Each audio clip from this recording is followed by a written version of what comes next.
Try being honest for once. Have you ever believed that your disappearance would make them suffer?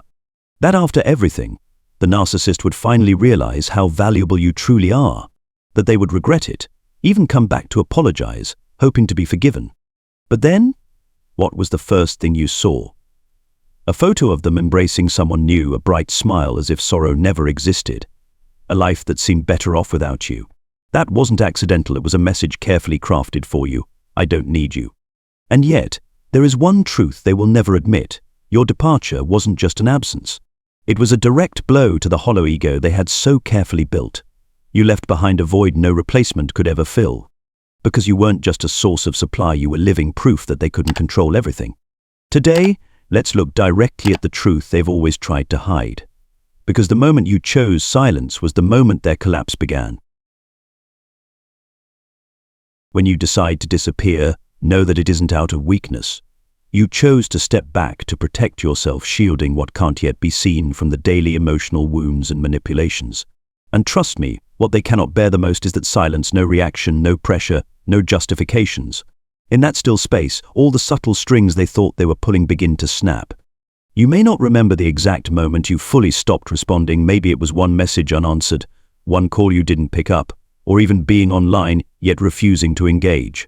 That was your declaration of self-ownership, and narcissists cannot tolerate it. Because they depend on your reaction, your attention, your performance of the role they scripted for you.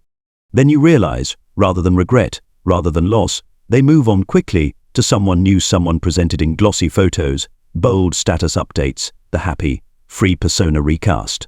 But remember, those shiny images are just a facade. Once you cease being the supply, no responses, no emotional fuel, they are forced to create something new, more elaborate, more exaggerated, but not truly sustainable. And if you don't validate that so-called happiness, it stays fragile. In the early phase weeks, maybe months, they scramble to save face. They post as if nothing happened. I'm doing fine. I'm elevated. I'm happy. I have someone new. But you see, it's a race for attention. Their backbone is your concern. The more you stay silent, the more they spin in the hollow echo of their own status. Gradually, you'll hear whispers from exes or mutual friends, he's doing great, loving life, living well. That's the theater they've constructed for the public, but don't buy it. Behind the smiling selfies lurk nights of self-questioning. You may wonder, do they really not miss you? No, you just haven't seen the phase where they collapse, and that is when the facade begins to crack. Because once they can't sustain the polished version, panic sets in. Panic is when they resort to tactics, attacking your reputation. Casual boasts about the new person to mask their confusion. They'll talk about you like a closed chapter. I've moved on, they say. I'm fine now. The new person fills the void. All of it aimed at convincing others, and sometimes themselves. But don't be mistaken, they are falling apart. They never prepared to live without you. You were their initiative, their bait, their buffer for insecurity. And when you left, they found themselves empty. They'll search for a replacement, maybe someone new, a fresh connection to soothe their wounded pride. But as you know, nobody can fill the void you left. Because nobody understands the depth, nobody endured that particular chaos, and nobody has the strength to occupy the role you played before. Many will watch their every move, they'll flaunt quality of life, luxury goods, travel, parties, radiant smiles. But think, if they were truly happy, why would they need to prove it every day, post every moment, persuade with words? Real happiness doesn't demand performance, and you simply by not joining their stage, you refuse to enable their show. Time passes 3 months, 6 months, a year, and you may notice subtle signs they circle back. A story deleted, a status reposted, a photo of their new partner that looks overly polished. Sometimes they slip and reveal that no one cares for them with the thoroughness you once did. That is when the exterior starts to crack, and they begin to examine the emptiness within. But by then you will have been gone long enough to no longer be influenced or affected. You have reclaimed space, redefined your value, and remembered your inner strength. You are no longer the victim, you are the one walking away from the old drama. And when they begin to crumble, you don't need to rewatch the act one last time. Because you no longer wish to be a supporting character in that story. Instead, you channel your energy into yourself for those who genuinely appreciate you, for the life you want to build, for peace not haunted by emotional turbulence. When they post next, you don't need to respond. If they attempt mockery, you don't need to respond. If they try to lure you back with half-truths, you simply don't engage. You know why they can't forget you? Because you are what they couldn't control. You were silent once, but that silence echoes longer than any speech. You disappeared, but you left behind an imprint, not footsteps that passed, but a void they cannot fill. And trust me, one day they will recognize their loss. They will see no new relationship can match that frequency, no party can match the script they played with you. The true miracle. When they try to come back, you've changed, you've grown stronger, you've become wise to yourself. You are wise enough not to return to the old role. And what remains after their collapse is a better you. So if you stand poised to stay silent and walk away, continue to hold the distance. Let that silence be your strongest medicine. Live a life authored by you, not a life reflected in the eyes of someone who once manipulated you. When you step into the light, don't look back. Because the truth they don't want you to know is this. Your silence isn't surrender, it's wise selection. It's your renewal. It's the beginning of the freedom you deserve. When you've walked far enough, something strange happens. You no longer feel the need to know how they're doing. Not because you're heartless, but because you've healed enough to no longer need their actions to validate your worth. In the past, one gesture from them, a word, a like, a return could shake you. But now, you know your peace no longer lies in anyone else's hands. That's one of the quiet yet most powerful victories after leaving a narcissist. You didn't just escape a relationship. You learned how to return to yourself. And that's worth more than any recognition from another person. You start doing the small things you once neglected. Getting enough sleep, eating on time, reading without interruption, writing a few journal lines just to be kind to yourself. Those seemingly simple acts were once eroded by the anxiety of loving, hating, being betrayed by someone who never made you feel safe. Then one afternoon you'll realize you haven't checked their social media in weeks. Not because you tried hard to forget, but because you've been living. You might still remember, and that's okay, because you have a heart. But now, the memories no longer gnaw at you. They're just like a book you've finished reading, placed back on the shelf, knowing well you'll never reopen that chapter again. Most importantly, you no longer need closure. You don't need their apology. You don't need them to admit you mattered. You don't need them to fall apart in public. You realize you ended that relationship yourself with quiet dignity by walking away. You may meet new people, form new relationships. This time you'll see with different eyes. No more rushing to hand over your trust. No more pouring out your heart just to be chosen. You've learned to choose yourself first. You'll know how to set boundaries, to say no when you feel encroached, to walk away when someone tries to pull you into a spiral of control. You won't apologize for being sensitive. You won't shrink yourself to be loved. Because after all you've been through, you understand true love doesn't hurt or make you smaller each day. The beautiful thing is, no one sees this growth process, but you feel it, bit by bit, every day. And it makes you proud, not loud, not flashy, just a human who was once broken and chose healing. You may write about that journey or not, but surely one day you'll meet someone standing exactly where you once stood. Lost, desperate, asking, am I worth anything? And then you'll smile at them with deep compassion and say, yes, you are worthy. And you deserve peace. Just keep going. One day you'll see leaving was the greatest gift you ever gave yourself. We've journeyed together through that first emotional chapter, the moment you disappeared from a narcissist's life. When you chose silence, their collapse began. Not immediately, not through tears or confessions, but through a silent panic hidden behind fake smiles and dazzling posts on social media. Yet, a day will come once you've walked far enough, when you no longer respond, when the old spotlight no longer draws you in, they will return. Yes, they will come back.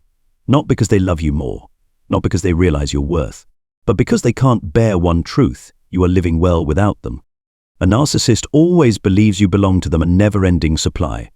They feed off your reactions, your tears, your long messages that return only silence.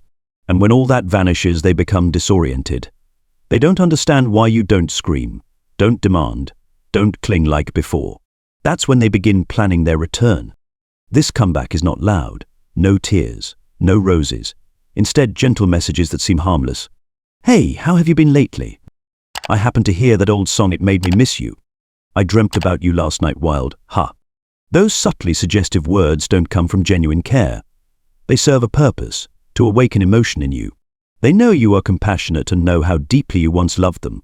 They bet that if there's even a flicker of hope, you'll open the door again.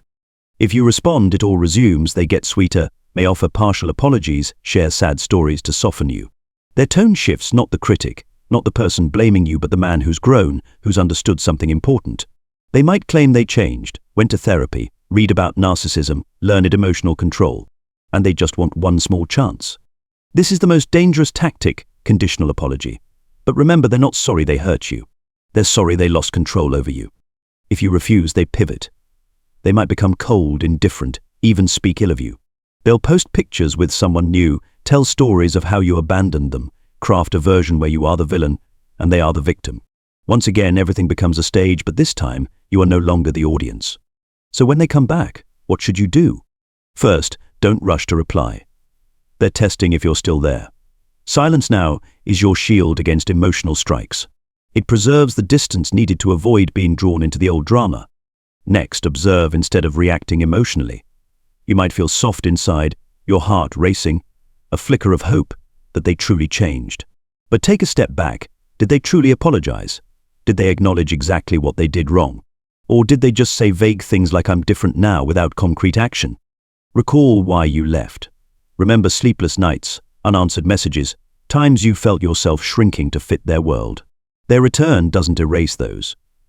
And it doesn't prove you're more worthy they always were, whether they realized it or not. You don't owe courtesy. Silence is not disrespect, it's respect for yourself. You owe them no explanation and no opportunity. If emotions flare up, write everything you're thinking and feeling as if you're talking to your past self. Don't send it. Keep it and read it later. You'll see what's momentary emotion and what's intuition warning you. Never forget, they're coming back not for you, but because they refuse to accept the loss of power. They can't endure that you're truly thriving without them, and they want to control that again. You've forgiven, you've trusted, you've hoped, but this time, let your actions show that you are different. You no longer wait outside a closed door. You are the one firmly closing it, for you know there's nothing behind it but a replay of the same old script. If you need to, say to yourself, "I left once. I'm strong enough not to go back again." When you hold your boundaries, when you refuse to re-enter the old whirlwind, you aren't just protecting your heart. You're rewriting your story. A story where you are now the protagonist. You don't need an audience, you don't need proof. Only yourself, free, whole, and enough. And if they come back again, just smile, not out of nostalgia, but because you know you've surpassed who you used to be. And then, one day you'll realize the peace within you no longer depends on anyone else. You don't need someone to validate your worth. You no longer seek love as a form of salvation because you've already saved yourself. That's the moment you lift your head and move forward without looking back. Not because you're heartless, but because you know going back would mean betraying yourself. The narcissist may return many times, in many forms, gentle, remorseful, or harsh and toxic. But no matter the disguise, you still have the right to say no. A firm no with no explanation needed. A quiet refusal that carries immense power. Because true growth isn't about changing someone else. It's about choosing what's better for you, even when your heart still aches, even when you once loved them deeply. You're not cold. You're someone who's learned to love yourself enough not to accept less than what you truly deserve. And if someone ever asks, "What made you so strong?" just smile and say, "I once loved the wrong person, and I'm no longer afraid of that." You once thought that walking away would leave you empty, would create a void that could never be filled. But over time you realized what you lost wasn't love, it was illusion. And what you're slowly reclaiming piece by piece is yourself. No one can save you but you. No one can protect your heart but the boundaries you create. When they come back, it's not because you're suddenly more lovable, but because they can't stand the feeling of being left behind. But this time you're clear-headed enough to see that's not love, it's manipulation. You no longer feel the need to respond. No need to text back. No need to explain. Not because you're cruel, but because you understand. Your heart is no longer a stage for someone to rehearse their emotions. You no longer seek validation from those who once abandoned you. You know now that forgiveness doesn't always mean reopening the door. Sometimes, forgiveness is a gentle smile, a nod, and then walking away. Forgiveness is letting go, not holding on. It's not about winning, it's about not playing that game anymore. Now, you know what brings you peace. A morning without flirtatious texts. An evening without waiting for a call that never comes. A day that passes without your heart being tossed around by someone who disappears only to return. That's not loneliness, it's freedom. And if they come back again, you don't need to feel conflicted. Just smile. Not because you've softened, but because you know you've changed. You're no longer waiting for someone to truly change. You're strong enough to walk away without regret, without explanation. Ending something doesn't mean closing the door on love entirely. It means opening the door to love that is right, that is whole, starting with love for yourself. You don't need to prove anything. Just live true to what you believe, aligned with your values. And those who are truly worthy will see you not because they came back, but because you never lost yourself.